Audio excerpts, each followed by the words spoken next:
see a lot of problems like 6%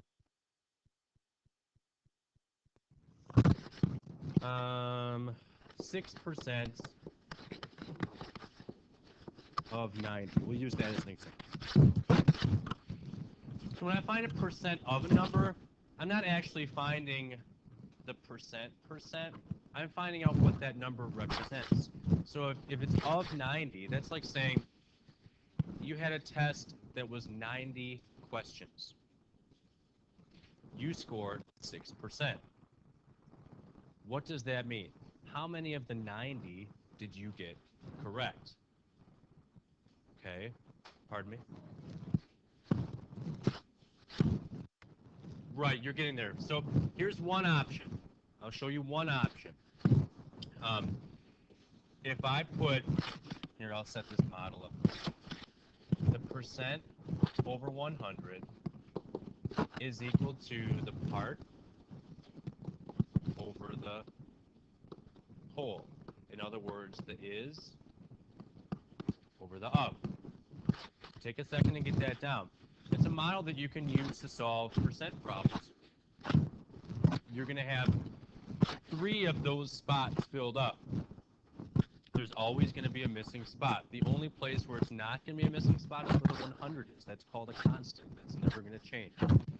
Because anytime I put that percent over into fraction form, even though it's technically like a ratio, that one doesn't change. Okay. Now let's apply this and say, okay, 6%.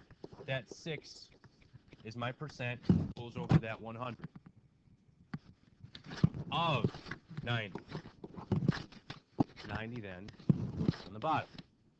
So like I said, you'll have 1, 2, 3 of the values. You'll have one missing that you'll have to figure.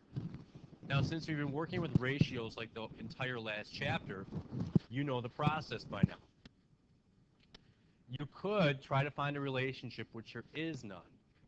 Or you could simplify an existing fraction. However, I will caution you that it's probably easier in this case to leave the 100 the way it is, and I'll show you why. What's your last option when solving a ratio? Cross multiply, then divide. It's going to be really nice for you to leave that 100 to divide by because it's a power of 10.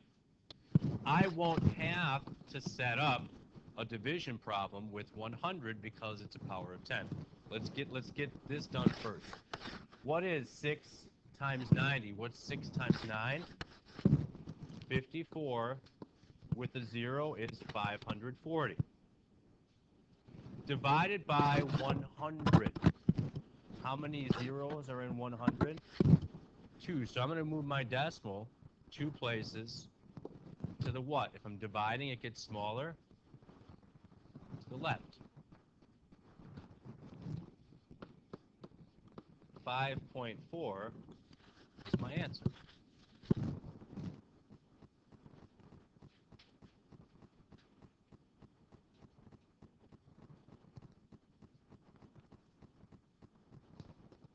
Does it make sense?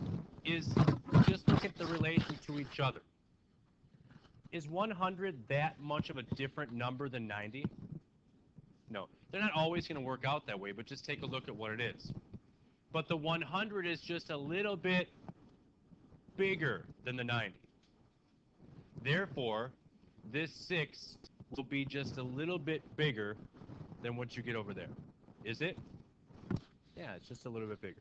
That's option 1. This will work every single time. Option 2, for those of you that might prefer decimals,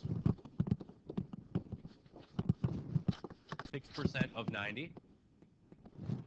All you need to do is to convert your percent to a decimal and multiply.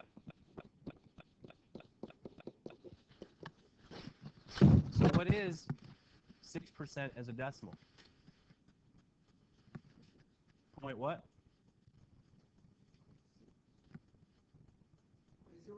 0.06. I'm going to multiply this 90 times that point is 6. So, I could go ahead and do this column, that's fine. It doesn't matter. Okay, how many decimal places? 2. What do we get? 5.4. Works the same way. Basically, what you're doing is you're doing your division here. I already went 2 places to the left. So whether you like the ratio, where you set it up, put it in there, or you like just converting your percent to a decimal and multiplying, either way, you'll get the same thing.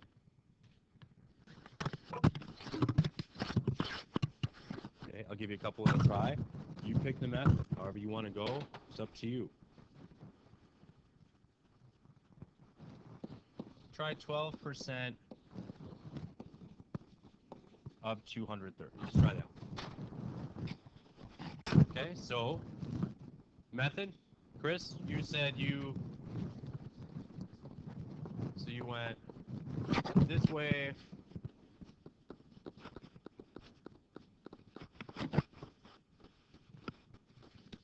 And went 1, 2 places and got 27.6.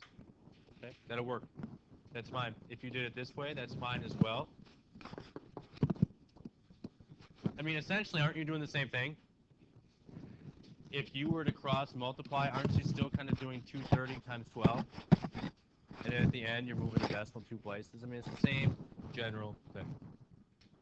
What do you do, and I'm going to set you loose, because I don't think you need much more than this.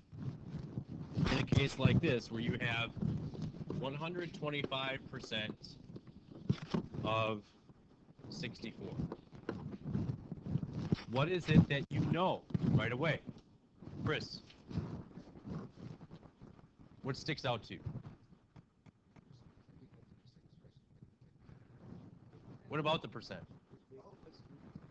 It's bigger than 100. So if you set it up like this and just take a peek at it, what do you notice about the relation between the 125 and the 100? Where's your bigger value? So over here, you're going to expect something bigger than 64. Go for it. And if you convert it to a decimal, what decimal is it going to be? 1.25, because it's still only going 2 places. So what did we get for, what is 125%? 80. But that's one of the consistencies you can look for. So on the back of 6.3, you have 6.4.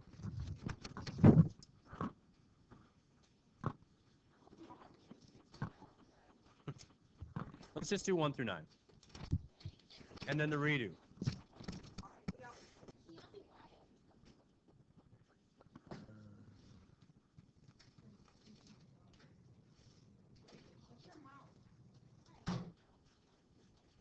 That was a 20.